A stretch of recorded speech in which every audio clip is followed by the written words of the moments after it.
ले मार्यो त तिमीलाई दया लागेन मेरो छोरा कति तर्प्यो होला उले एक मुठी पानी पनि खान पाएन मम्मी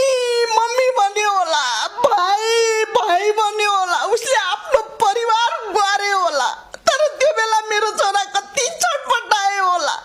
मान्छेले एउटा कुखुरा काट्ने बेला हेर्न सक्दैन तिनी त्यस्तो हत्याराले कसरी मार्यो होला त्यसलाई दया जागेन म यति सोध्ने दिए